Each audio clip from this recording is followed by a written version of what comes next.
Sakari.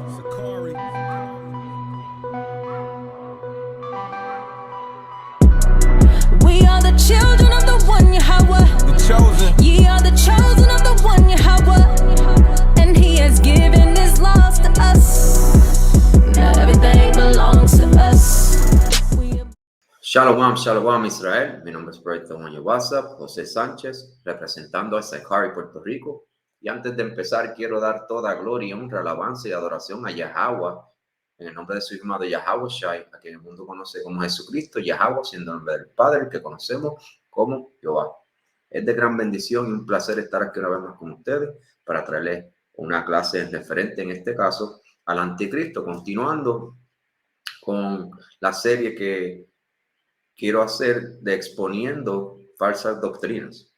Queremos, ¿verdad?, medir todas estas doctrinas con lo que dice la Escritura, a ver si da la medida que la Escritura misma nos da, ¿verdad?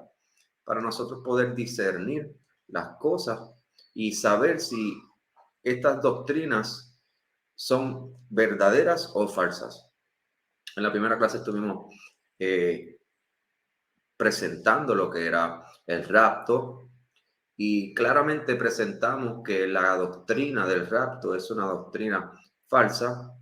Presentamos versos bíblicos, la cual ellos utilizan para presentar esto como una verdad, la cual fue hallada falta, ya que habla en contra de lo que la Biblia establece. Así que vamos con esta clase, ¿verdad?, a presentar los textos bíblicos que se presentan para evidenciar, según la Iglesia Cristiana Moderna, la doctrina de un anticristo que reinaría en el tiempo de la gran tribulación, ¿verdad?, que sería de 7 años, y que a mitad de esta semana, o sea, los 3 años y medio, rompería el pacto que haría con quien va a hacer el pacto. Ellos, ¿verdad?, tienen diferentes interpretaciones en cuanto a esto, y que se revelaría como un hombre malvado que regiría el mundo, ¿verdad? Se revelaría como quien es el diablo, Satanás, y que marcaría a las personas con la marca de la bestia. Vamos a ir, ¿verdad?, por la Escritura y vamos a presentar lo que dice la Escritura, a ver si esto que se enseña hoy día, ¿verdad?, en la Iglesia Moderna Cristiana, concuerda con lo que está escrito. Todo será definido por medio de la palabra, no vamos a añadir ni a quitar, sino que será la Escritura misma que nos dictará la narrativa, el contexto y la definición de las cosas que estaremos mostrando. Así que vamos rápidamente a empezar a definir, ¿verdad?, en general lo que es el anticristo.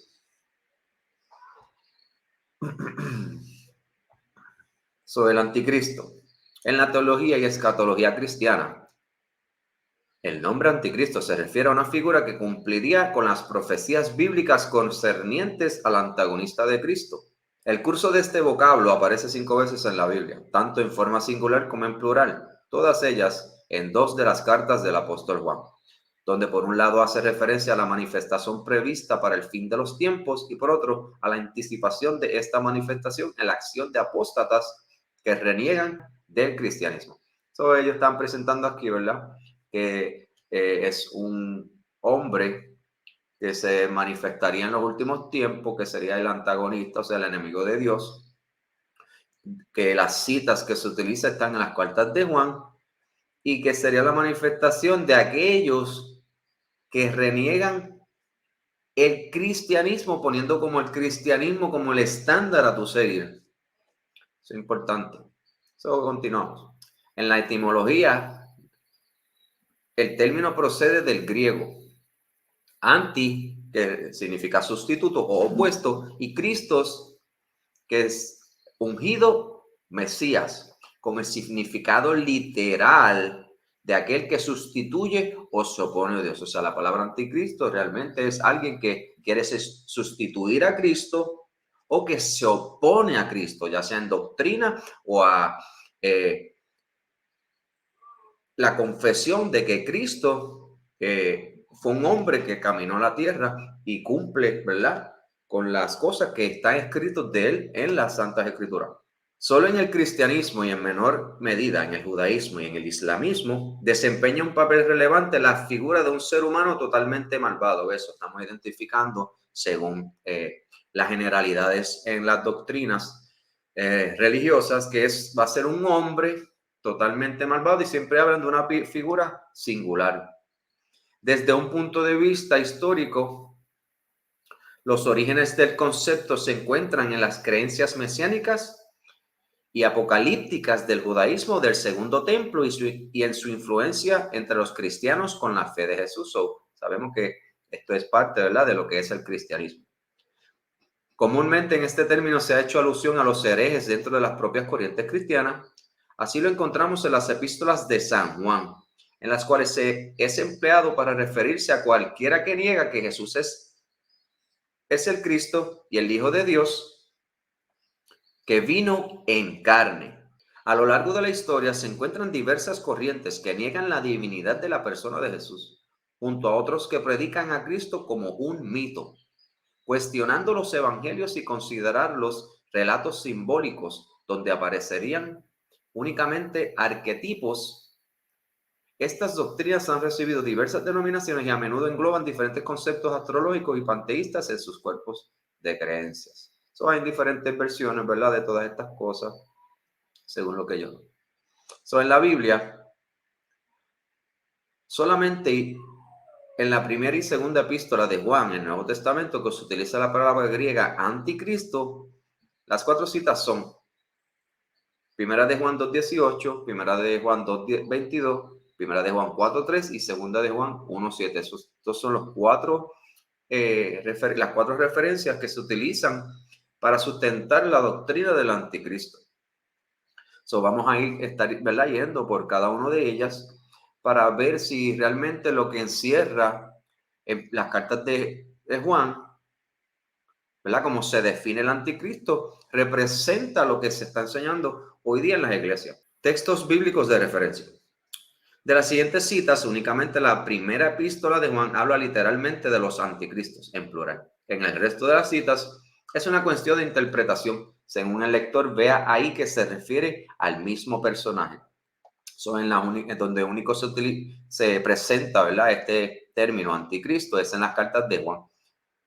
Y dice que el lector determina, ¿verdad?, si el anticristo se va a utilizar en otros pasajes bíblicos, las cuales son los que se utilizan para sustentar la doctrina.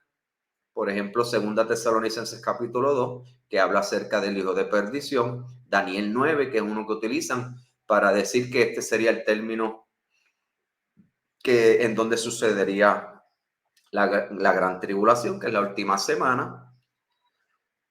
Y Apocalipsis 13, que habla de la bestia. Ellos presentan a la bestia como este anticristo, Gog y Magog, que representa a Rusia. En los últimos tiempos, la guerra del Armagedón, ellos ponen que es este anticristo. Y en esta clase solamente vamos a llegar a discutir la última semana de Daniel, y en la próxima clase estaríamos, ¿verdad?, continuando con la culminación de la clase y a la conclusión que se llega.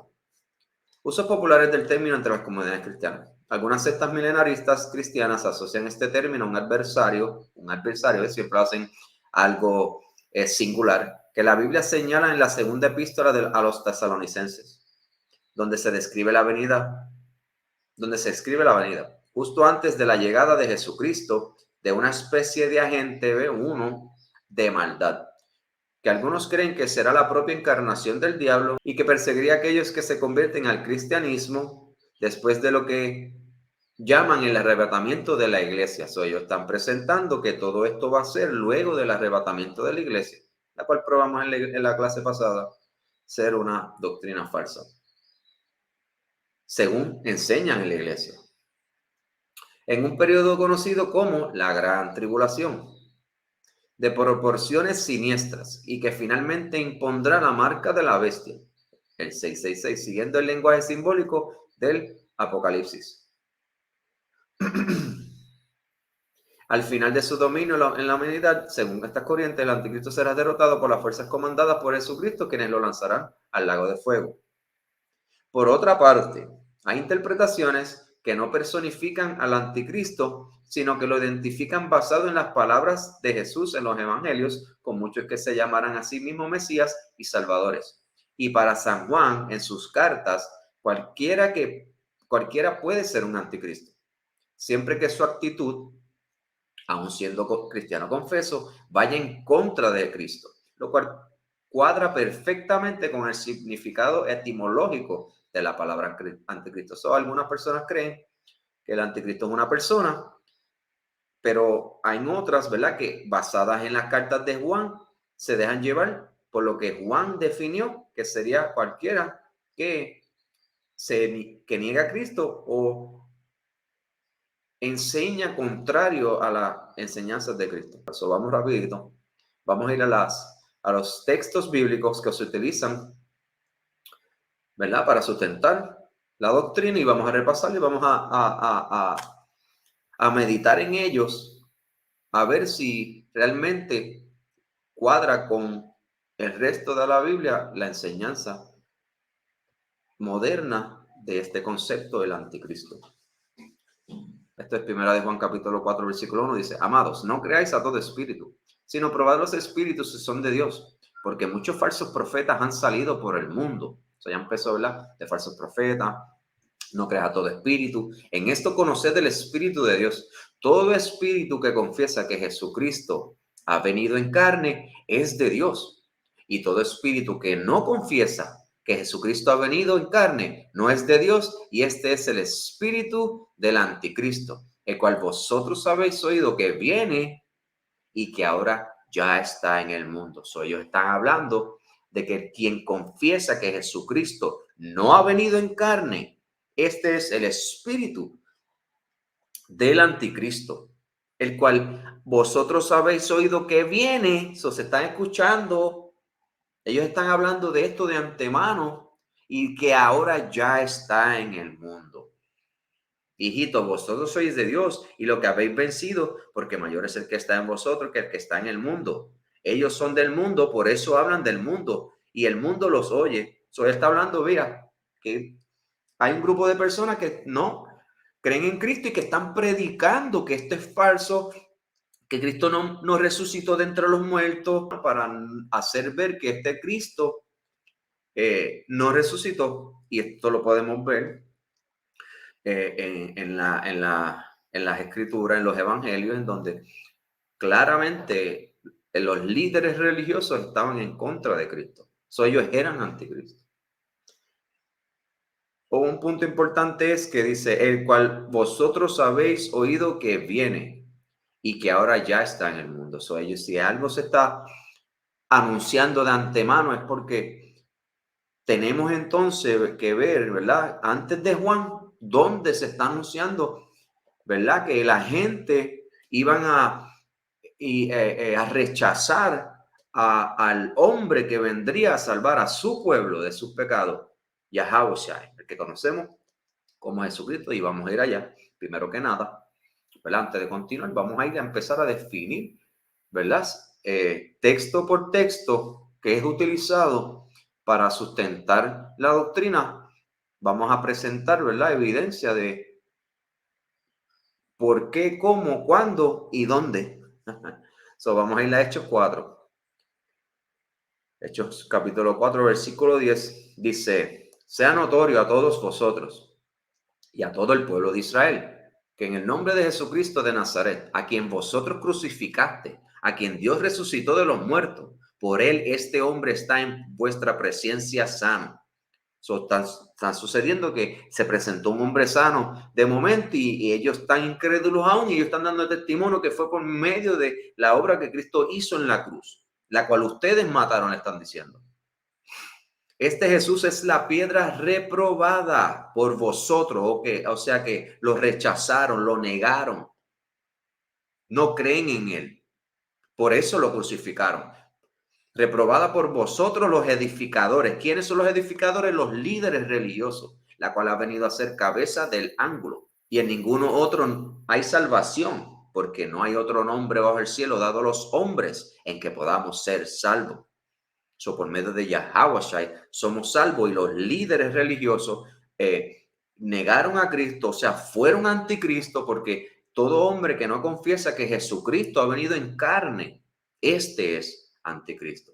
Y oíste ya que habría de venir, pero yo les digo que ya está en el mundo. Eso estamos viendo aquí en el libro de los Hechos, ¿verdad? Que se le está dando una referencia en el versículo 11. Este Jesús es la piedra reprobada. Y esto es algo que está en los profetas, y vamos a ir a los profetas a ver que esto se está anunciando ya de antemano, que iba a venir a alguien en donde salvaría al pueblo de Israel. Salmo 118. Dice, la piedra que desecharon los edificadores. Esta es la misma piedra que se habla en Hechos 4.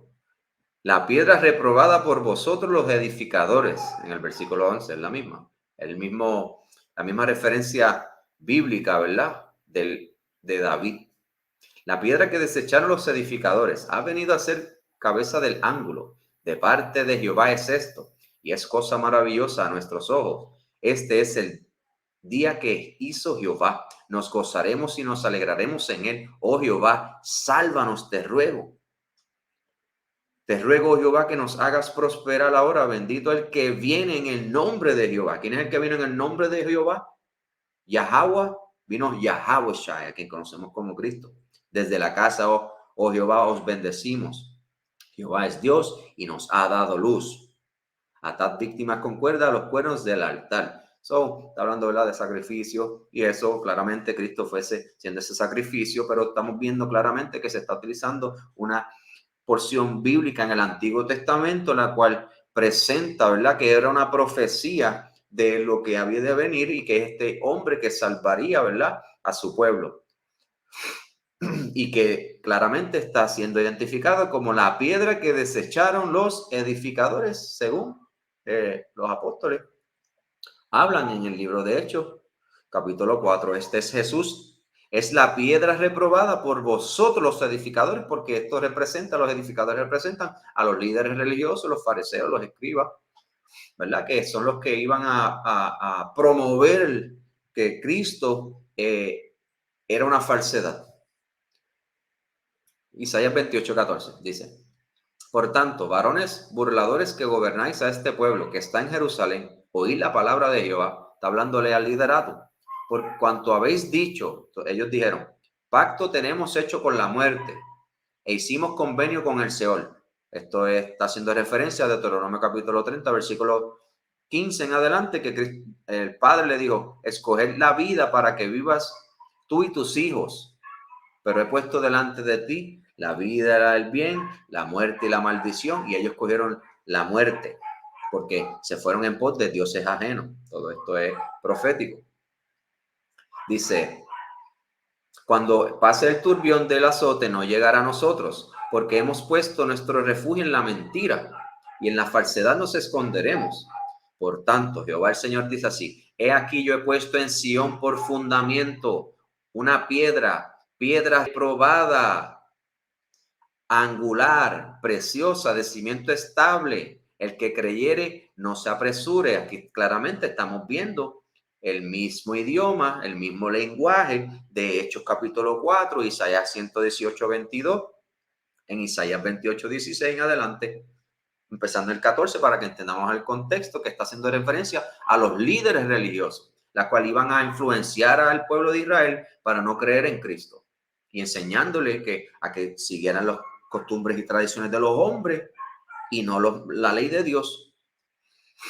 Como podemos ver en los evangelios, hipócritas, bien profetizó sobre vosotros Isaías, le dijo Cristo, porque prefieren seguir las costumbres y tradiciones de los hombres y echan a un lado los mandamientos de Dios. ¿Qué mandamientos?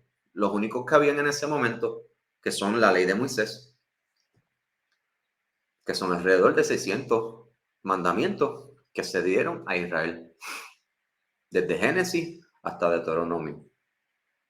Dice, he aquí yo he puesto en Sión por fundamento una piedra probada, angular, preciosa, de cimiento estable. El que creyere no se apresure. y ajustaré el juicio a cordel y a nivel la justicia.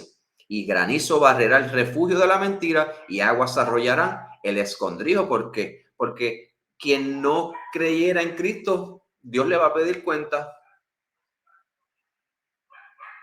Y será anulado vuestro pacto con la muerte y vuestro convenio con el Señor no será firme. Cuando pase el turbión del azote, seréis de él pisoteados. Eso claramente, ¿verdad? Está haciendo referencia al juicio del fin, pero claramente presentando a esta piedra probada, ¿verdad?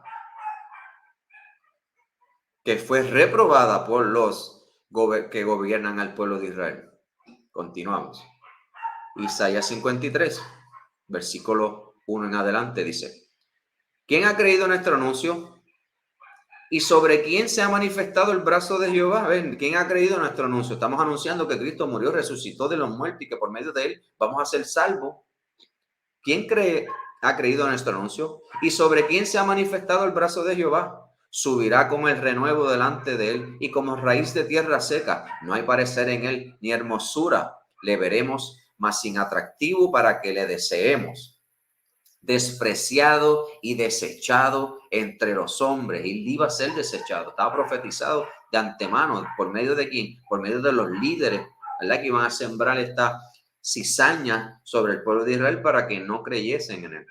Varón de dolores, experimentado en quebranto, y como que escondimos de él el rostro, fue menospreciado y no lo estimamos. Continuamos. Deuteronomio 18. Dice, porque todo esto está profetizado de antemano, y el término en el Nuevo Testamento es anticristo, porque eran aquellos que no iban a creer en Cristo como estaba profetizado. Deuteronomio 18, versículo 15. Dice, profeta de en medio de ti, de tus hermanos, como yo, te levantará Jehová tu Dios, a él oiréis. Hablando de Cristo. Conforme a todo lo que pediste a Jehová tu Dios en Horeb, el día de la asamblea, diciendo, no vuelva yo a oír la voz de Jehová mi Dios, ni vea yo más este gran fuego para que no muera. Y Jehová dijo, han hablado bien en lo que han dicho. Profeta les levantaré de en medio de sus hermanos como tú, y pondré mis palabras en su boca, y él les hablará todo lo que yo le mandare. Mas cualquiera que no oyere mis palabras, que él hablará en mi nombre, yo le pediré cuenta, porque el que no creyera a Cristo y siguiera a su mandamiento, el más altísimo Dios le iba a pedir cuenta. ¿Y cómo es? La vida, no tenemos salvación, no tenemos vida. A eso es que se está refiriendo Juan. Leemos otra vez, primera de Juan, versículo 4, 1. Dice, amados, no creáis a todo espíritu, sino probad los espíritus si son de Dios, porque muchos falsos profetas han salido por el mundo. En esto conoced el Espíritu de Dios. Todo espíritu que confiesa que Jesucristo ha venido en carne es de Dios, y todo espíritu que no confiesa que Jesucristo ha venido en carne no es de Dios. Y este es el espíritu del anticristo, el cual vosotros habéis oído que viene y ahora ya está en el mundo. Eso es claro. Había gente profetizado de antemano que no iban a creer, que eran estos líderes religiosos, ¿verdad? Muchos de los fariseos no creyeron, aunque otros sí creyeron, que lo podemos ver en el libro de Hechos, capítulo 15. Primera de Juan 2, que es otro de los versículos, ¿verdad? De la carta, porque solamente Juan presentó este término y tenemos que dejar que sea Juan quien dicte el significado y el uso que se le va a dar. Dice, hijitos, ya es el último tiempo, y según vosotros oíste que el anticristo viene, así ahora han surgido muchos anticristos. Por esto conocemos que es el último tiempo. Está repitiendo lo mismo en su carta. Está diciendo, según ustedes escucharon que viene el anticristo, pues mira, ya hay muchos. Pero la iglesia cristiana moderna dice que es una persona, solo uno. Porque como estamos viendo, ¿verdad? Cuando definimos en el documento, ¿verdad? Que ellos están utilizando, dice, el resto de las citas es una cuestión de interpretación. Ve, aquí es donde estamos dejándonos llevar por nuestro malvado corazón. Tenemos que dejar que la Biblia, que es lámpara que alumbra nuestros pies, defina los términos, y Juan, siendo el que presenta, ¿verdad?, este término de anticristo, pues él mismo que lo defina, pero aquí estamos diciendo, ¿verdad?, porque eso es lo que han hecho, es una cuestión de interpretación según el lector vea. Mira eso, qué engaño. No, según yo no. Según lo que diga la Biblia. Yo le creo a Juan, yo le creo a Cristo, yo le creo a Pedro, a Moisés. Yo le creo a las Escrituras, porque ella es mi lámpara, quien alumbra el camino y quien me define a mí lo que es y lo que no es. Se hace separación de la luz y de las tinieblas. No pueden estar juntos. Si yo me voy a dejar llevar por mi interpretación, claramente voy a estar en error, porque voy a poner mis emociones, van a estar ahí, mi inclinación va a estar ¿qué? Mi definición de lo que yo pienso, y necesitamos dejarnos llevar por lo que definió el autor. Dice, es una cuestión de interpretación según el lector vea ahí que se refiere al mismo personaje. Ellos ven y van a 2 Tesalonicenses, van a Apocalipsis 13, van a Daniel 9, van a Daniel 7 y ven otras cosas que no entienden, pero que la Biblia claramente define, como lo vamos a definir. Y dice, oye, mira, eso es, cuando no es. Y ahí continuamos, ¿verdad? Donde quiera que veamos algo que no entendemos, que pensamos que es, pero que no lo hemos definido, no lo hemos separado, ¿verdad? Según su especie, pues vamos a tener otra doctrina diferente. Y le vamos a llamar a todo el mundo Juan. Y entonces voy a llegar a donde Pedro y le voy a decir, Juan, no, yo decir, pero yo pensaba, porque mira que como vi esto, no, yo me llamo Pedro. Entonces a todo el mundo ahora que vemos en la Biblia diferentes términos que no hemos definido bien, le estamos llamando anticristo, cuando deja que Juan defina lo que es el anticristo. Hijitos, ya es el último tiempo, y según vosotros oíste que el anticristo viene, así habrán surgido muchos anticristos. Por esto conocemos que es el último tiempo. Salieron de nosotros, pero no eran de nosotros. O sea, habían israelitas. Pablo, siendo de la tribu de Benjamín, como dijo, habían de la tribu de Judá, de la tribu de Leví, que eran las 3 tribus que estaban en ese tiempo. Ellos eran anticristos. ¿Por qué? Porque no creyeron en Cristo mucho. Salieron de nosotros, pero no eran de nosotros, porque si hubieran sido de nosotros, habrían permanecido con nosotros. Pero que se hicieron anticristos. ¿Por qué? Porque no creyeron en Cristo. Pero salieron para que se manifestase que no todos son de nosotros. Pero vosotros tenéis la unción del Santo y conocéis todas las cosas. No os he escrito como si ignoras la verdad, sino porque la conocéis. ¿Qué es la verdad? La verdad es que Cristo sí vino, Cristo murió, Cristo resucitó y Cristo nos enseñó a alcanzar la vida eterna, que es como guardando los mandamientos de Dios y la fe de Jesús, porque Mateo 23, la fe te define que es parte de la ley. La fe es parte de la ley. Y la fe sin obra es muerta. Si tú dices que cree, los demonios también creen y tiemblan. No, pero tiene que haber una acción que se manifiesta, la cual certifica tu fe. Y tu fe se perfecciona por tus obras, como Juan también enseña en sus cartas. Juan no, Santiago dice, ¿quién es el mentiroso? Sino el que niega que Jesús es el Cristo. Este es anticristo, el que niega al Padre y al Hijo, el que no cree en Dios, el que no cree en Cristo, ese es el anticristo. Todo aquel que niega al Hijo tampoco tiene al Padre. Porque Cristo te lo dijo. El que no me tiene a mí, el Padre no tiene. Y que por medio de él llegas al Padre. Y que te deberías de alegrar, porque te dije que voy al Padre, Juan 17, porque el Padre mayor es que yo. Si lo que habéis oído desde el principio, dice, no, el que confiesa al Hijo tiene también al Padre. Lo que habéis oído desde el principio permanezca en vosotros. Si lo que habéis oído desde el principio permanece en vosotros, también vosotros permaneceréis en el Hijo y en el Padre. Y esta es la promesa que Él nos hizo, la vida eterna. ¿Dónde encontramos qué es la vida eterna? Cristo la definió en Lucas 18 y en Mateo, cuando vino el joven rico y otro que le preguntó: Maestro, ¿qué haremos para heredar la vida eterna?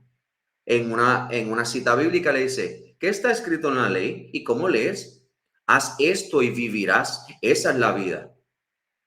Y la vida eterna rebasa, o sea, te lleva al fin.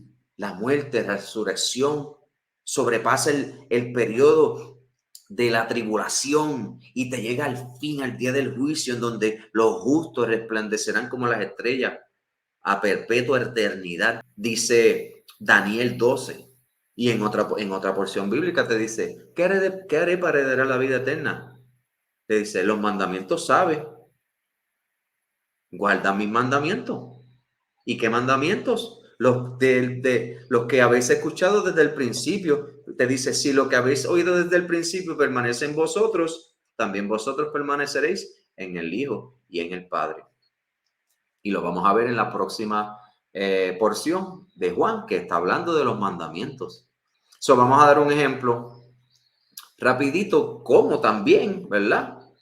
Podemos ser anticristo, porque el anticristo representa a Satanás. Vamos a Mateo 16, ¿verdad?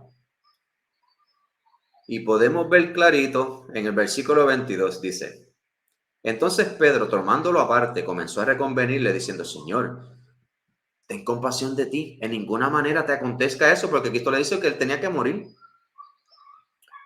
Pero él, volviéndose, dijo a Pedro: quítate delante de mí, Satanás, me eres tropiezo, porque no pones la mira en las cosas de Dios, sino las de los hombres.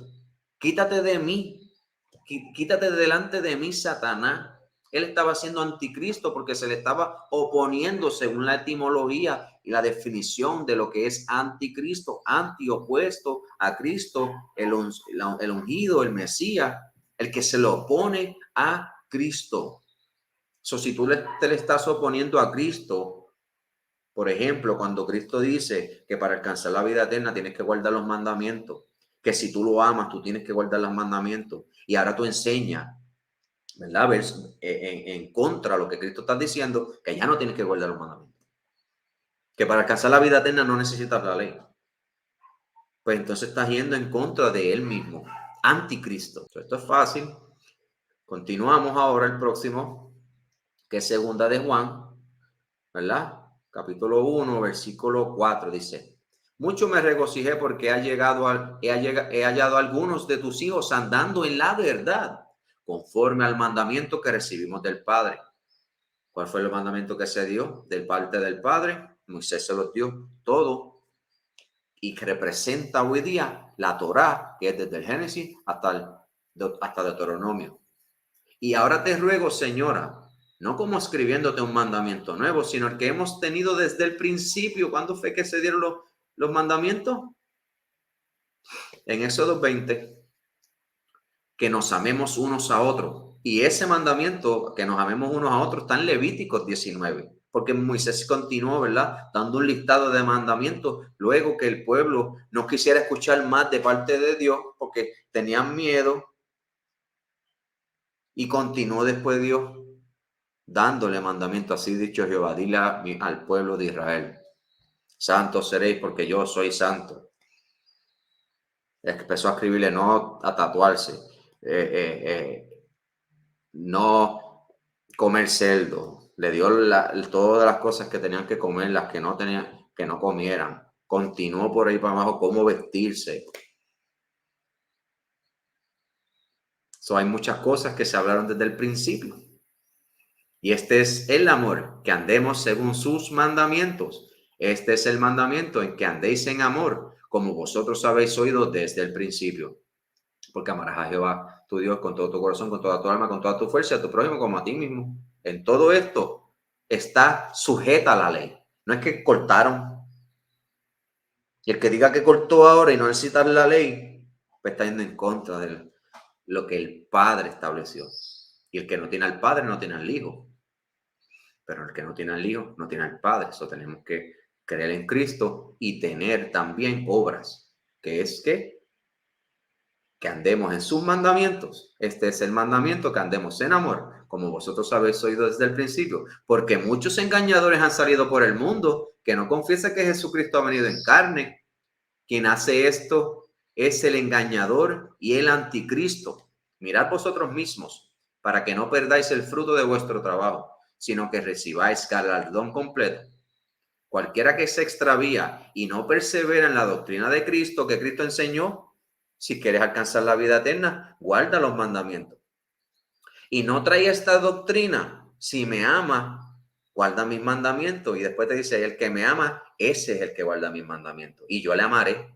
No los recibas en casa. ¿A quiénes? Al que no sigue la doctrina de Cristo. A lo que dice que, no, eso era para ese tiempo. No, eso ya pasó. Eso es el Antiguo Testamento.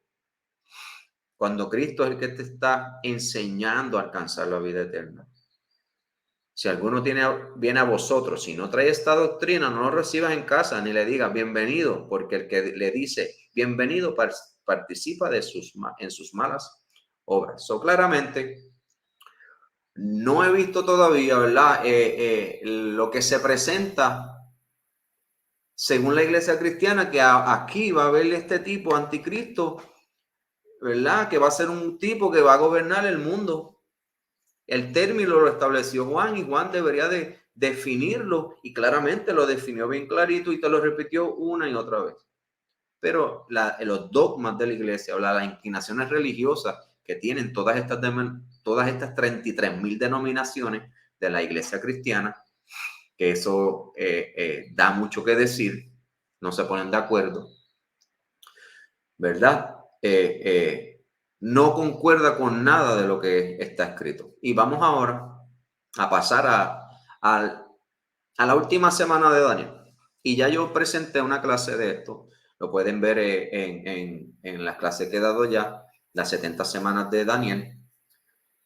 Y vamos a repasarlas rapidito para que veamos que lo que ellos utilizan, porque este es el punto más importante de todo esto. Ellos utilizan este último verso, el 27, para decir que esta semana que vamos a ver y a repasar representa la última semana prácticamente de la vida en el mundo, que sería la gran tribulación, que sería un periodo de 7 años y que a la mitad de estos 7 años, que son 3 años y medio, ahí Satanás se va a revelar como quien es, porque él va a estar reinando en este último periodo de tiempo antes que venga Cristo y que la iglesia ya no va a estar aquí, ¿verdad?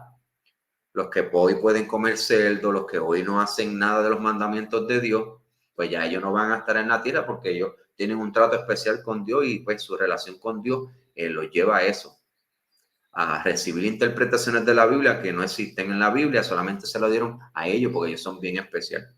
Venimos aquí en Daniel capítulo 9, versículo 27, que es la última semana, ¿verdad? Que están determinadas sobre el pueblo de Israel y sobre la santa ciudad, que se profetizó por medio de Daniel, el cual es un total de 70 semanas, un periodo de 490 años en total, y que ya 483 años, o sea, 69 semanas, pasaron cuando Cristo llegó al escenario. Una vez Cristo le llegó al escenario, es que marca esas primeras 69 semanas, que son un total de 483 años. Esta clase ya yo la di en una clase que se titula 70 semanas de Daniel. La van y la ven y yo la desgloso, ¿verdad? Completamente, ¿verdad? Y en esa clase pueden ya tener esta porción que voy a presentar ahora. En esta porción a lo mejor la doy un poquito más clara. Gracias a Yahweh. Vemos, empezando en el versículo 26, dice, y después de las 62 semanas se quitará la vida al Mesías, mas no por sí. Estamos presentando, ¿verdad? En los versículos antes incluyeron 7 semanas, más 62 semanas, un total de 69. luego de esta semana se quitará la vida el Mesías, mas no por sí, y el pueblo de un príncipe que ha de venir destruirá la ciudad y el santuario, y su fin será con inundación, y hasta el fin de la guerra durará las devastaciones. So podemos ver claramente que hay una pausa antes de que entren en acción esta última semana, ¿verdad? Porque dice que primero y después de las 62 semanas se quitará la vida al Mesías. No te dijo que las 70 semanas, en la semana 70 empieza rápido. No, te está diciendo que el Mesías se va a quitar la vida luego de esta semana y dice, mas no por sí. Y el pueblo de un príncipe que ha de venir destruirá la ciudad. So va a llegar a alguien a destruir la ciudad y el santuario, y su fin será con inundación. Hasta el fin de la guerra durarán las devastaciones. Versículo 27. Y por otra semana confirmará el pacto con muchos. Aquí es donde ellos se confunden y separan el 26 del 27, cuando el contexto te está hablando que el 27 le sigue al 26. Cuando dice, y el pueblo de un príncipe que ha de venir destruirá la ciudad y el santuario, y su fin será con inundación, y hasta el fin de la guerra durará las devastaciones. Y por otra semana confirmará el pacto con muchos. ¿Quién? El príncipe que ha de venir. A la mitad de la semana hará cesar el sacrificio y la ofrenda, porque antes te lo está diciendo, y te está diciendo que en esta última semana, donde va hacer cesar el sacrificio y la ofrenda. ¿Dónde es eso? En el santuario que te está mencionando de antemano, que sería luego de Cristo. Después, con la muchedumbre de las abominaciones, vendrá el desolador. Y este es el término, ¿verdad?, que nos identifica claramente cuándo sucedió esto, la cual ellos ignoran, y como ya tienen una doctrina y se la han creído, las han enseñado por tantos años, ya no quieren venir a repasar nuevamente, ¿verdad? A ver si lo que ellos han estado enseñando todavía, ¿verdad?, cuadra con todo el conocimiento que tenemos hoy día. Dice, hasta que venga la consumación y lo que está determinado se derrame sobre el desolador. So, esto es lo que encontramos en Mateo 24 y vamos a estar, ¿verdad?, yendo para atrás y para adelante aquí porque es importante, ¿verdad?, para poder entenderlo. En Mateo 24, empezando,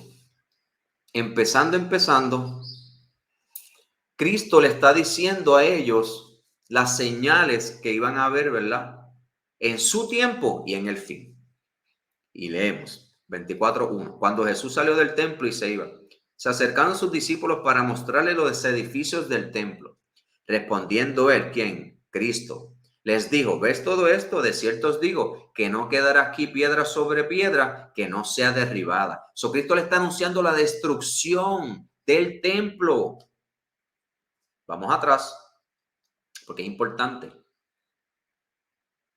Y después, el 26, y después de las 62 semanas se quitará la vida al Mesías, mas no por sí. Y el pueblo de un príncipe, luego de Cristo, que Cristo muera, que ha de venir, destruirá la ciudad y el santuario, y su fin será con inundación. Hasta el fin de la guerra durarán las devastaciones. Y por otra semana confirmará el pacto con muchos. A la mitad de la semana hará cesar el sacrificio y la ofrenda. So, este príncipe que vendrá a destruirlo, va a confirmar el pacto en una semana.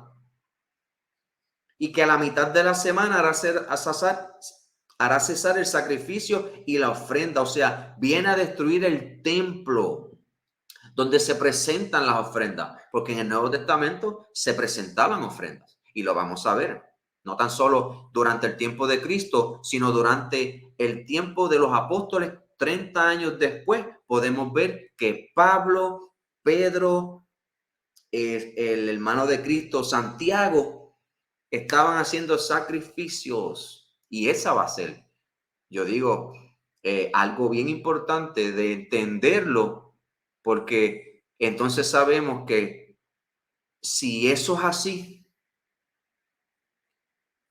derribamos toda la doctrina del cristianismo moderno, que después de Cristo y eso no se estaba haciendo nada de eso. Eso es importante porque eso nunca se ha hablado en las iglesias. Y lo vamos a poder presentar con claridad.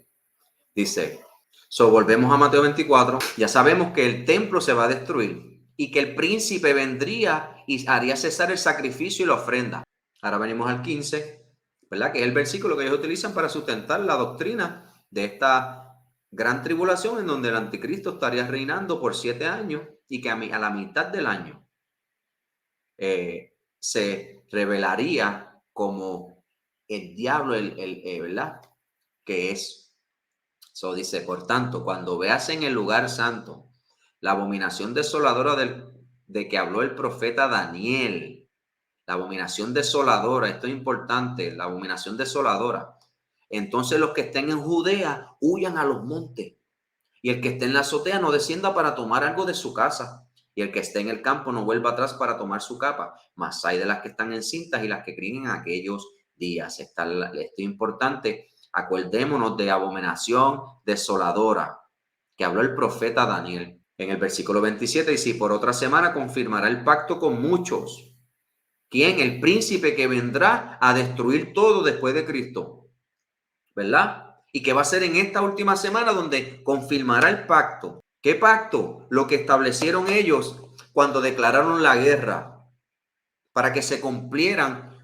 Como dice en el 24, 60 semanas están determinadas sobre tu pueblo y sobre tu santa ciudad para terminar la prevaricación y poner fin al pecado y expiar la iniquidad y para traer la justicia perdurable y sellar la visión y la profecía y ungir al santo de los santos. Está hablando de la obra redentora que Cristo iba a hacer en la cruz, la cual no trajo en ese momento el reino, pero sí era esa ofrenda, ese sacrificio para en el fin de los tiempos, porque habían cosas que tenían que suceder, sabemos, después de Cristo. Si no, Cristo no se lo hubiese revelado a Juan en la isla de Patmos para darle profecías, las cuales son relevantes hoy día y que también podemos verlas en el Antiguo Testamento. Vamos a ver claramente que lo que nos están enseñando no concuerda. Y por otra semana confirmará el pacto con muchos, y a la mitad de la semana hará cesar el sacrificio y la ofrenda. Después, con la muchedumbre de las abominaciones vendrá el desolador. La abominación desoladora. Ese punto importante. La abominación desoladora que habló el profeta Daniel. El profeta Daniel, estas son las 70 semanas que son determinadas. Ellos utilizan la última semana, como ya hemos repetido y lo sigo repitiendo porque es importante entenderlo. Ellos utilizan esto y lo llevan 2000 y pico años porque todavía no ha sucedido. En un periodo de 7 años, porque una semana representa 7 años proféticos y que la mitad sería 3 años y medio. Pero aquí dice que a la mitad de la semana hará cesar el sacrificio y la ofrenda y volvemos otra vez. Y ahora vamos a pasar, ¿verdad? Vamos ahora a avanzar. Por tanto, cuando veas en el lugar santo la abominación desoladora que habló el profeta Daniel, después con la muchedumbre de las abominaciones vendrá el desolador. En la última semana se presentará esta abominación desoladora. Ok. Vamos ahora a ir a Marcos, porque vamos a utilizar los evangelios para confirmar que lo que estamos diciendo es la verdad. Y ellos son nuestros testigos.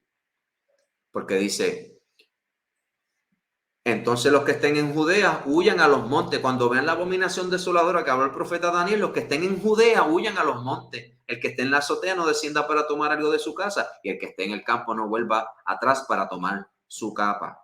Más hay de las que están en cinta, ¿verdad? Y continúa diciendo, ¿verdad? Porque va a suceder algo. Y los que vean esto, cuando tú veas esto, huye. So, vamos a Marcos. En Marcos, capítulo 13, versículo 14, presenta el mismo evento. ¿Ves? Al principio, señales antes del fin, Jesús predice la destrucción del templo y señales antes del fin. Lo que pasa es que ellos no saben discernir, ¿verdad? Cuando está hablando del fin y cuando está hablando cuando llegue esta destrucción del templo, porque no era solamente del templo, era de la ciudad también, que sucedió y vamos a ver cuándo. Pero cuando veas la abominación desoladora, versículo 14, de que habló el profeta Daniel, puesta donde no debe estar, el que le entienda, puesta donde no debe estar. La abominación desoladora es un evento, ¿verdad?, abominable, la cual Dios prohibió en la ley, y vamos a ver lo que es. Entonces los que estén en Judea huyan a los montes, que estén en la azotea no descienda a casa, ni entre para tomar algo de su casa. El que esté en el campo no vuelva atrás para tomar su capa, más hay de las que estén en cinta, y continúa, ¿verdad?, por lo mismo. Ahora vamos a ir a Lucas 21. Lucas 21 empieza con lo mismo. Jesús predice la destrucción del templo, señales antes del fin, dos eventos que Cristo está hablando, no solamente del fin, no todo lo que encierra este capítulo está hablando del fin, está hablando de la destrucción del templo, y la destrucción del templo equivale a la destrucción de Jerusalén. Dice, y uno de los que hablaban de que el templo estaba adornado de hermosas piedras y ofrendas votivas, dijo, en cuanto a estas cosas que ves, días vendrán que no quedará piedra sobre piedra, que no sea destruida. Va a llegar un tiempo en donde va a ser todo destruido. Y él empieza a dar un resumen de las señales antes del fin. Pero en el versículo 20 y en Mateo 24, en el versículo 15 y en Marcos 13, en el versículo 14, dice, vamos atrás, antes de llegar aquí otra vez. Por tanto, cuando veas en el lugar santo la abominación desoladora de que habló el profeta Daniel, el que le entienda, entonces los que estén en Judea huyan a los montes. En Marcos 13 dice lo mismo, y vamos a ver en Lucas 21, 24, que es otro testigo, y dice, pero cuando vieres a Jerusalén rodeada de ejércitos, sabed entonces que su destrucción ha llegado. Entonces los que estén en Judea huyan a los montes, y los que estén en medio de ella váyanse, y los que estén en los campos no entren en ella, porque estos son días de retribución para que se cumplan todas las cosas que están escritas. Mas hay de las que están encintas en aquellos días y los que crían en aquellos días, porque habrá gran calamidad en la tierra, e irá sobre este pueblo, y caerán a filo de espada, y serán llevados cautivos a todas las naciones. Y Jerusalén será hollada, o sea, pisoteada por los gentiles, por los extranjeros. ¿Quién fue ese? El Imperio Romano, hasta que los tiempos de ellos se cumplan, de los gentiles que estarían reinando sobre Israel. Sería hasta el fin de los tiempos, porque hoy día están allá unos falsos judíos que no son el pueblo de Dios, y eso es otra cosa que ya yo he presentado en otras clases, ¿verdad? Y que el pueblo de Dios somos los hispanos, nativoamericanos, latinoamericanos, todos los descendientes de estas tribus indígenas que fueron esclavizadas por medio de los españoles y los americanos, ¿verdad? Los ingleses, que son los taínos, los mayas, los incas, los aztecas, los nativoamericanos, los afroamericanos. Ahí hemos presentado evidencia de que somos las 12 tribus de Israel. So, claramente en los otros versículos te está diciendo, por tanto, cuando veas en el lugar santo la abominación desoladora que habló el profeta Daniel, el que le entienda. En Marcos 13, volvemos y repetimos porque nosotros aprendemos por repetición, pero cuando veas la abominación desoladora que habló el profeta Daniel, puesta donde no debe estar, que vamos a explicar qué es la abominación desoladora, el que le entienda, entonces los que estén en Judea huyan a los montes. Y en Lucas 21, señales antes del fin. Pero cuando vieras a Jerusalén rodeada de ejércitos, sabed que su destrucción ha llegado. Entonces los que estén en Judea huyan a los montes. Ellos ponen esta última semana, que es la abominación desoladora. Abominación de abominaciones vendrá el desolador, abominación desoladora que habló el profeta Daniel.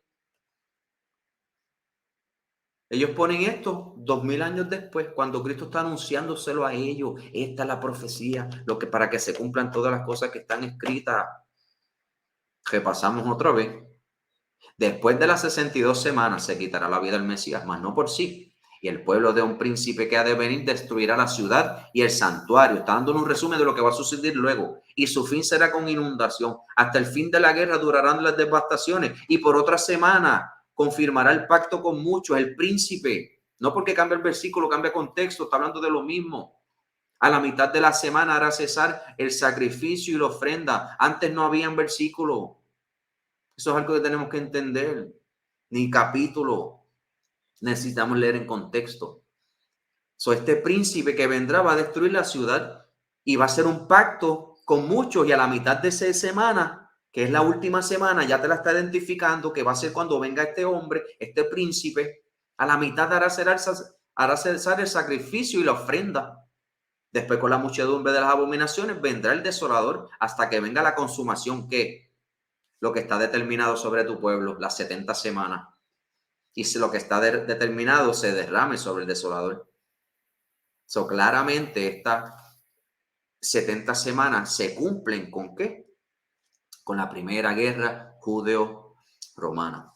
Pero antes de ir allá, esto no es algo que es nuevo. Ellos sabían estas cosas. Ellos tenían este mismo temor de que viniera el Imperio Romano y destruyera la ciudad. Y vamos a empezar ahora a definir todas estas cosas. Vamos a ir antes de definir y presentar claramente que se estaban haciendo sacrificios, no tan solo cuando Cristo murió, sino cuando resucitó y 30 años luego. Vamos a ir clarito en Juan capítulo 11, dice, versículo 45. Entonces muchos de los judíos que habían venido para acompañar a María y vieron lo que hizo Jesús, creyeron en él. Pero algunos de ellos fueron a los fariseos y les dijeron lo que Jesús había hecho. Acuérdate que estos eran anticristos. Entonces los principales sacerdotes y los fariseos reunieron el concilio y dijeron, ¿qué haremos? Porque este hombre hace muchas señales. Si le dejamos así, todos creerán en él y vendrán los romanos y destruirán nuestro lugar santo y nuestra nación. Ellos entendían, ellos tenían conocimiento básico de lo que eran las profecías. Y si lo queremos comprobar, seguimos leyendo. Entonces Caifás, uno de ellos, sumo sacerdote, que no es de la clase, pero leemos para que veamos que ellos entendían las profecías. Les dijo, vosotros no sabéis nada, ni pensáis que nos conviene que un hombre muera por el pueblo. Ustedes no saben, ignorantes, anticristos, y que no toda la nación perezca. Esto no lo digo por sí mismo, sino que como era el sumo sacerdote aquel año, profetizó que Jesús había de morir por la nación. Él lo estaba profetizando mientras los fariseos y los escribas estaban negando todas esas cosas, negando a Cristo, no creyeron creer en él. Esto no lo dijo por sí mismo, sino como era sumo sacerdote, aquel año profetizó que Jesús había de morir por la nación. Y no solamente por la nación, sino que para congregar en uno a los hijos de Dios que estaban dispersos, porque las tribus estaban dispersos, ¿verdad?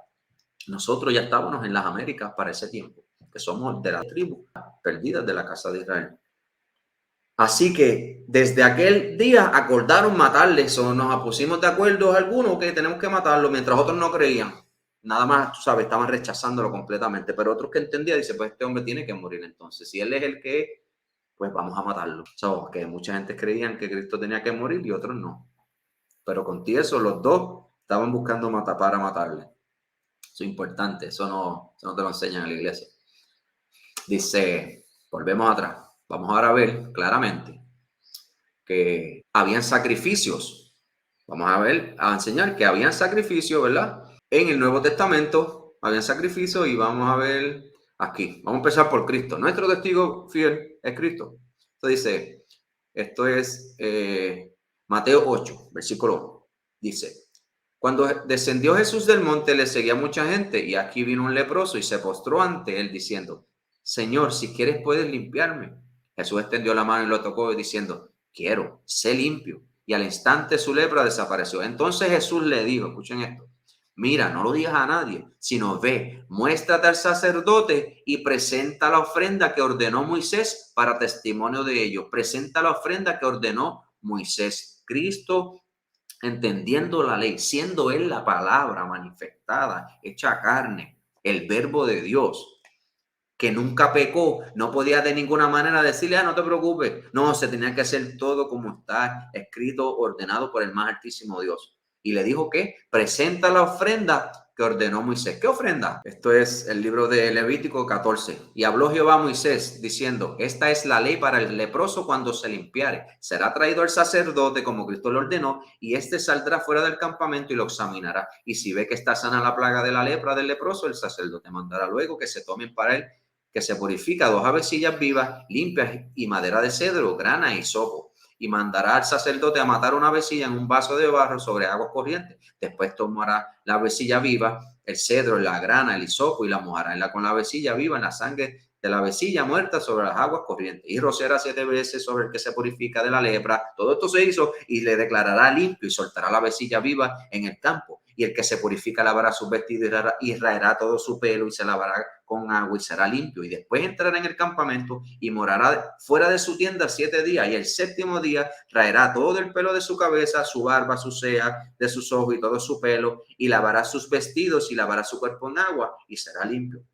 El día 8º tomará 2 corderos sin defecto y una cordera de 1 año sin tacha y 3/10 de efa de flor de harina para ofrenda amasada con aceite y un log de aceite. Y el sacerdote que le purifica presentará delante de Jehová al que se ha de limpiar con aquellas cosas a la puerta del tabernáculo de Rión. Y tomará el sacerdote un cordero y lo ofrecerá por culpa. Lo ofrecerá como se ofrece, derramando la sangre, poniéndole en el altar. Y lo ofrecerá por la culpa con el log de aceite y lo mecerá como ofrenda mecida delante de Jehová. Y degollará el cordero y continúa con todo el rito. Y degollará el cordero en su lugar donde se degüella el sacrificio por el pecado. Y clarito, Cristo hizo conforme a todo lo que está escrito. Nunca pecó y nunca enseñó a pecar.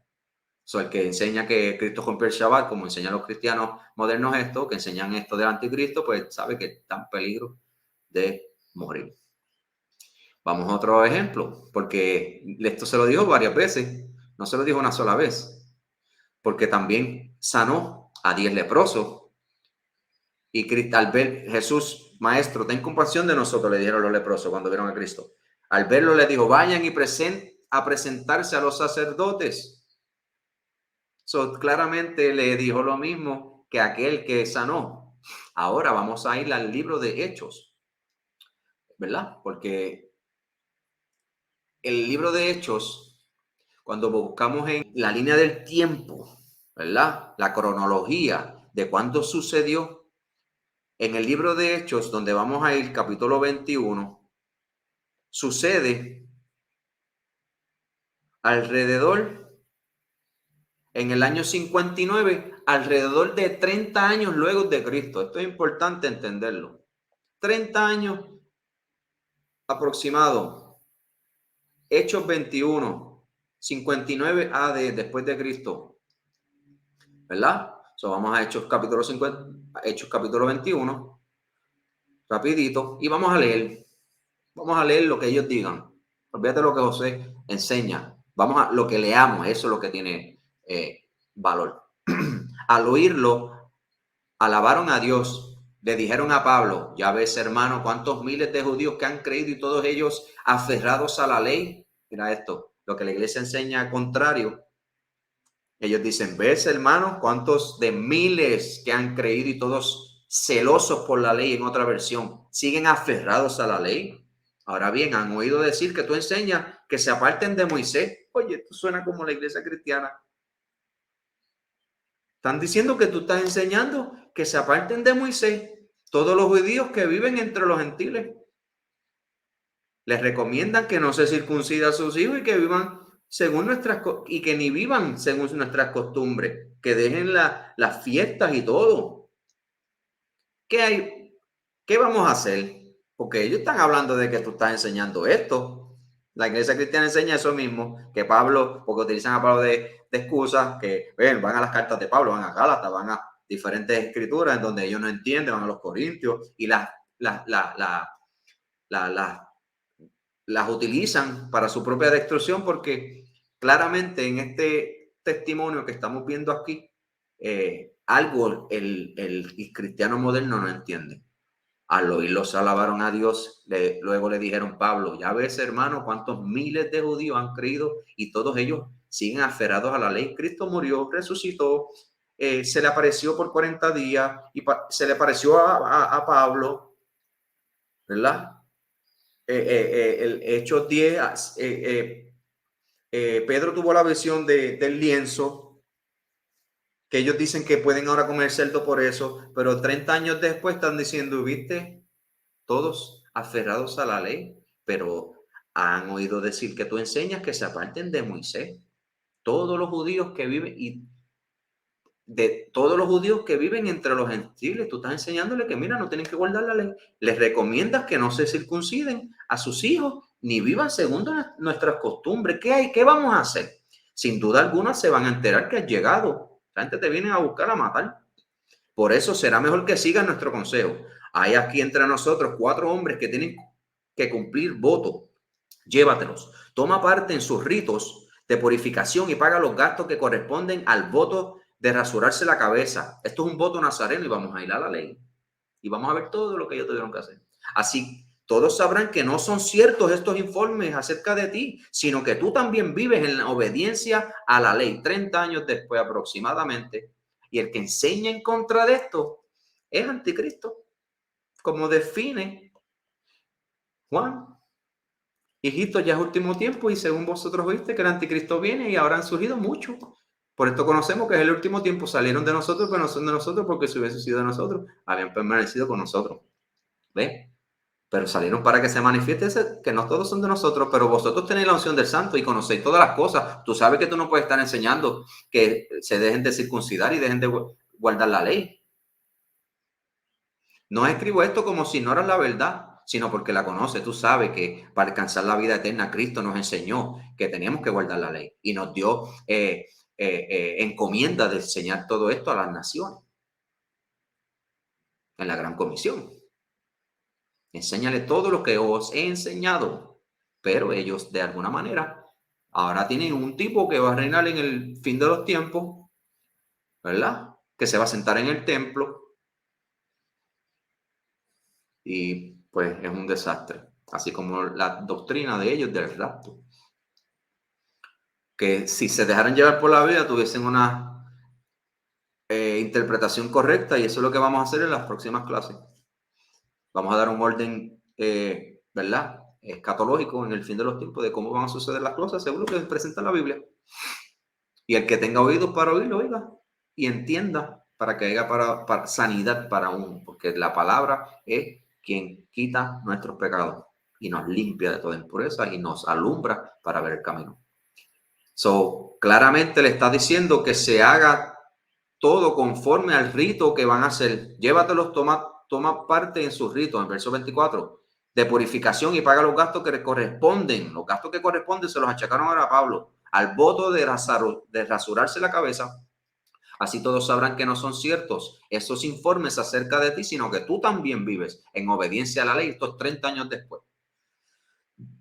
Esto es el voto nazareno, se llama. Y vamos a Números, capítulo 6, que es la ley. Esta es la ley del nazareo para que el día en que se cumple el término de su nazariato, el nazareo acudirá a la puerta del tabernáculo de reunión, porque el templo estaba de pie en ese tiempo, y me presentará su ofrenda. Será con un cordero de 1 año y sin defecto en holocausto, una cordera de 1 año sin defecto en expiación y un carnero sin defecto como ofrenda de paz, más un canastillo de tortas de flor de harina sin levadura, amasadas con aceite, hojaldras sin levadura, untadas con aceite, con su ofrenda y sus libaciones. El sacerdote ofrecerá esto delante de mí y hará expiación y hará su expiación y su holocausto. Me ofrecerá además el carnero como ofrenda de paz junto al con el canastillo de los panes sin levadura, y me ofrecerá también su ofrenda y sus libaciones. Entonces el nazareo será para su cabeza, consagrada a la puerta del tabernáculo de reunión, y tomará los cabellos de su cabeza consagrada y los echará sobre el fuego que está debajo de la ofrenda. Cuando venimos a Hechos 21, ¿qué? Este es el voto que corresponde al voto de rasurarse la cabeza. Nos dejamos llevar por lo que diga la Biblia. Eso es todo. Volvemos otra vez. Entonces, ok, dice: después el sacerdote tomará la espaldilla con la cocida del carnero y una torta sin levadura del canastillo y una hojaldra sin levadura, y las pondrá en las manos del nazareo después que éste se haya rapado la cabeza consagrada. Luego el sacerdote mecerá todo esto delante de mí como ofrenda mecida, además del pecho mecido y de las espaldillas separadas, y todo esto será una ofrenda santa para sacerdote. Después de esto el nazareo podrá beber vino. Esta es la ley para el que haga un voto nazareo y la ofrenda que deberá presentar el Señor por su nazareato. Lo lindo es que desde empezar ya tú sabes. Al oírle esto alabaron a Dios, luego le dijeron a Pablo: ya ves, hermanos, cuántos miles de judíos han creído, y todos ellos aferrados a la ley. Pero se les ha enseñado que enseña que se aparten de Moisés a todos los judíos que están entre los gentiles, que recomiendan que no se circuncide a sus hijos ni vivan según sus costumbres. Y lo lindo es que este es quien Cuando llegamos a Jerusalén, los creyentes nos recibieron calurosamente. Al día siguiente, Pablo fue con nosotros a ver a Jacobo. Jacobo es hermano de Cristo y todos los ancianos estaban presentes. Estamos hablando que están en el templo, estos son los ancianos, son los creyentes en Cristo. Después de saludarlos, Pablo les relató detalladamente lo que Dios había hecho entre los gentiles por medio de su ministerio. Pablo está hablando con ellos. Pablo no se llevaban, ellos no compartían pan con los incrédulos, con los anticristos. Cuando Juan te dijo que no lo recibas ni en tu casa para que no lleves, ¿verdad? Su pecado. Eso es claro. Eso es claro. So, claramente hay sacrificios, ¿verdad? Y Daniel 9, la última semana y por otra semana confirmará el pacto con muchos. A la mitad de la semana hará cesar el sacrificio y la ofrenda. Resulta que la primera guerra judea comenzó,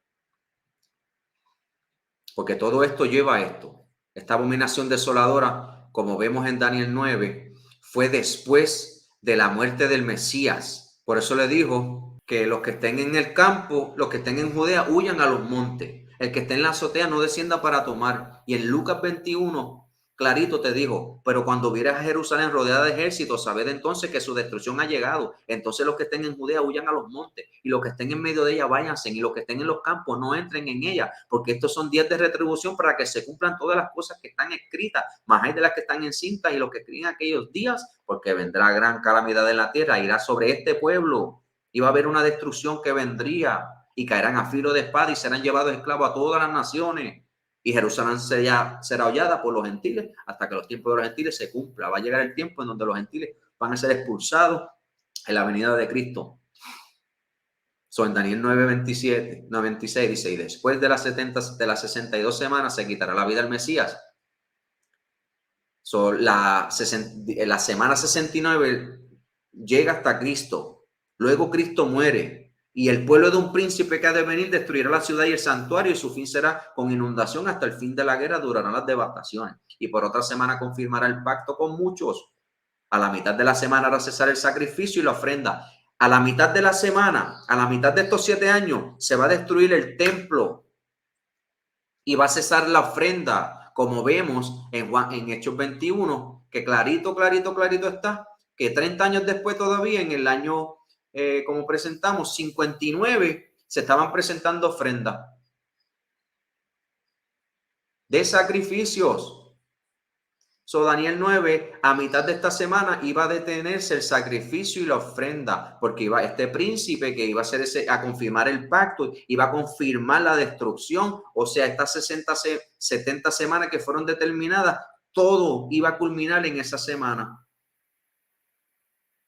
Después, con la muchedumbre de las abominaciones, vendrá el desolador, la abominación desoladora que habló el profeta Daniel, como Mateo 24 dice.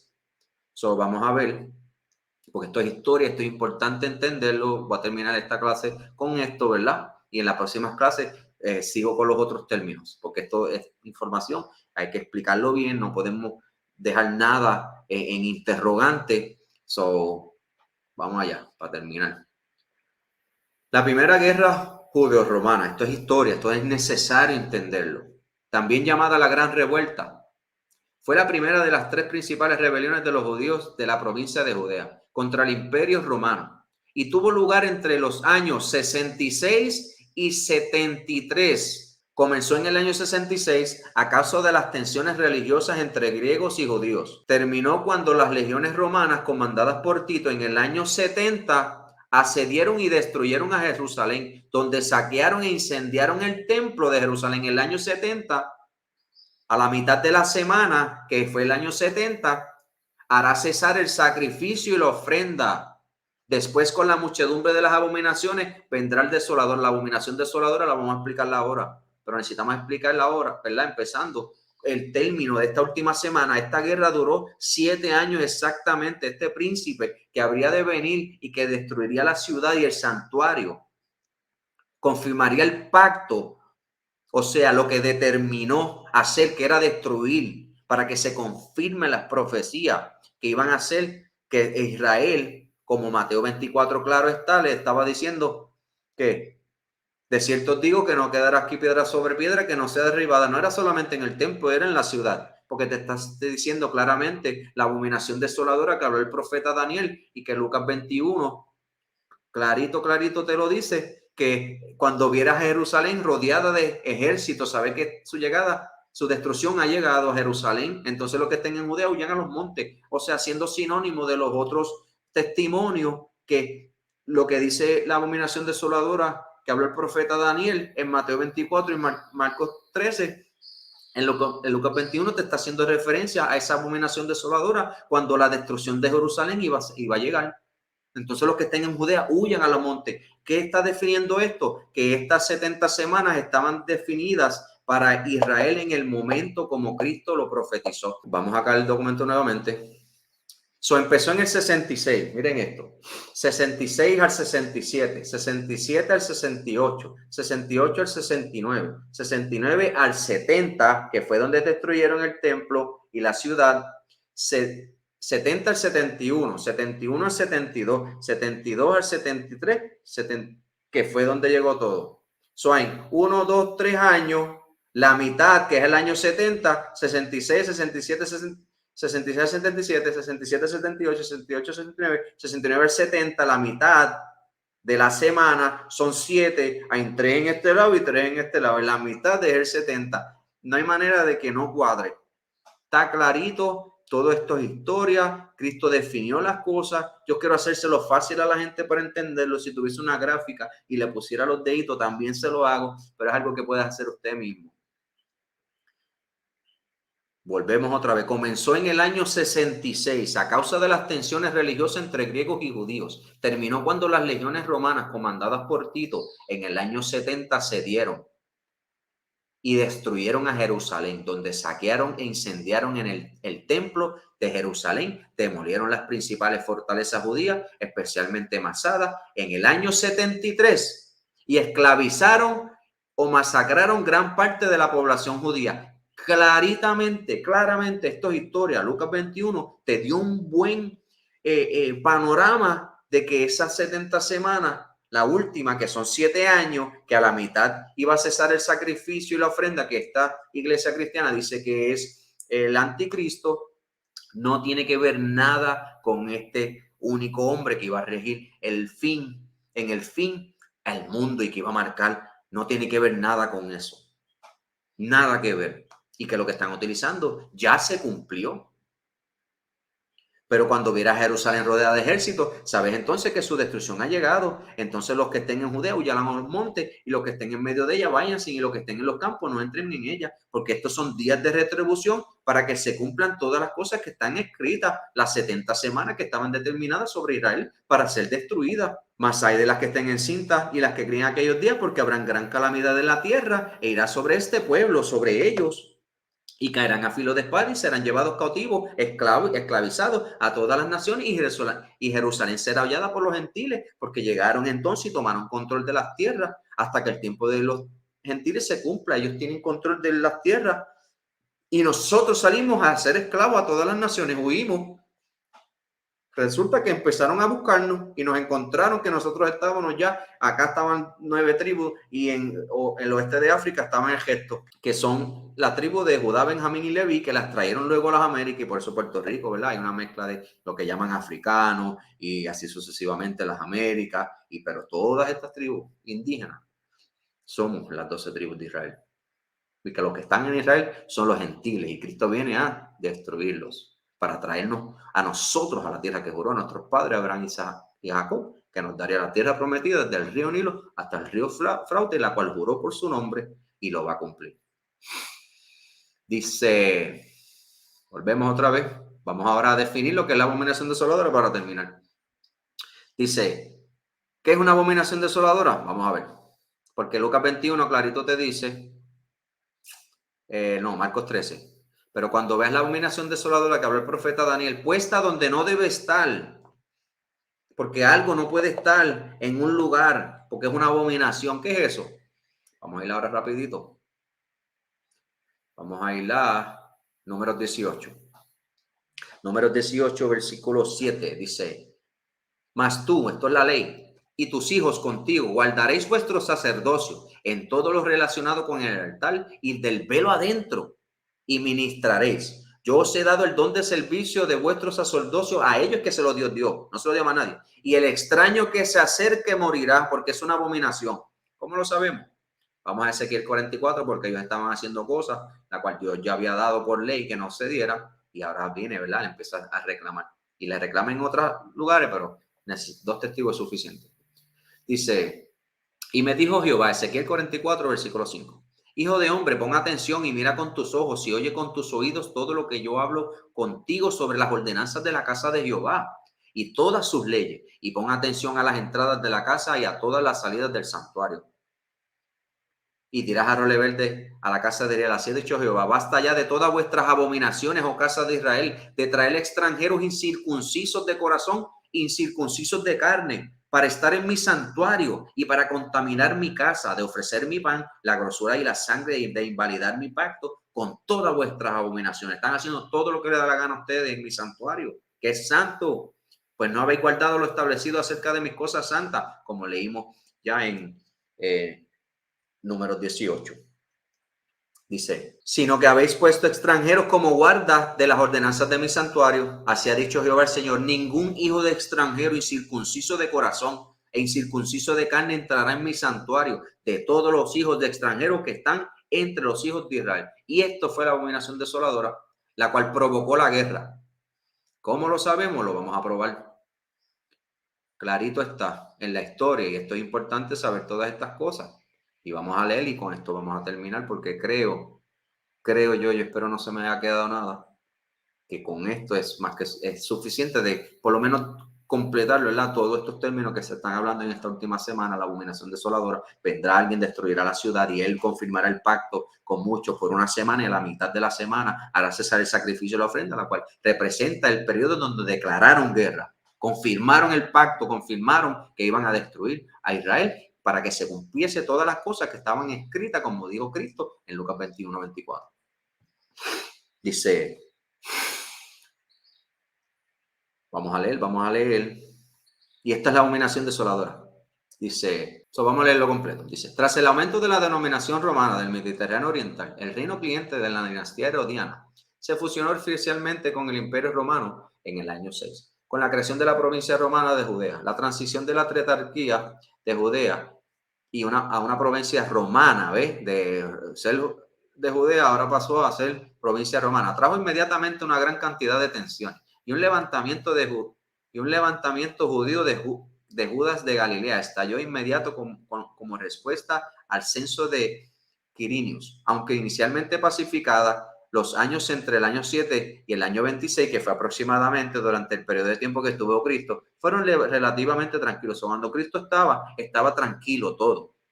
Pero luego de la muerte de Cristo, ¿qué dice? Las 62 semanas se volverá y después de las 62 semanas se quitará la vida del Mesías, mas no por sí, ¿ves? Él iba a morir. Y el pueblo de un príncipe que ha de venir luego de Cristo, es que todo esto iba a empezar, ¿verdad? Entonces seguimos. Dice, la provincia siguió siendo una fuente de problemas bajo el emperador Calígula. Después del 37 DC, la causa de las tensiones del imperio fue complicada, involucrando las disfunciones de la cultura griega. Ellos estaban queriendo que los judíos continuaran dejando las culturas, costumbres y tradiciones de la Biblia para que siguieran la cultura griega. La ley romana, ¿verdad?, que se le impuso, que estaban obviamente trayendo impuestos a los romanos y haciendo conforme a la ley romana, y los derechos de los judíos del imperio. Calígula no confiaba en el prefecto del Egipto romano. Vamos a leerla acá. Vamos a ver. Herodes Agripa Alejandría, sin previo aviso, para ver cómo estaba Flaccus, según Filón, la visita fue recibida con burlas de la aprobación griega. O sea, ellos tenían conflicto entre ellos, que veía que a Agripa como el rey de los judíos. Y es verdad, porque podemos presentar que le llamaban el rey de los judíos a estos emperadores romanos que estaban sobre Israel. Por eso se estaban mofando de Cristo como el rey de los judíos. Y eso fue una burla que hicieron, pero era porque el emperador era el rey de los judíos. Volvemos otra vez. La visita fue recibida con burlas de la población griega, que veía a Agripa como el rey de los judíos. Flaco trató de aplacar tanto a la población griega como a Calígula, colocando estatuas del emperador en las sinagogas judías. Ellos estaban filtrando ídolos en la sinagoga. Como resultado, estallaron extensos disturbios religiosos en la ciudad. Claro que va a estallar, tú metiste eso, ahora nos tiene que matar a todos. Calígula respondió quitando a Flaccus de su puesto y ejecutándolo. En 39, Agripa acusó a Herodes Antipas, el tetrarca de Galilea y Perea, de planear una rebelión contra el dominio romano con la ayuda de Partia. Entienda que ellos con todo eso estaban tratando de evitar que haya conflicto entre los judíos y los romanos, pero se estaban ya pasando, filtraron estatuas en el templo de Dios.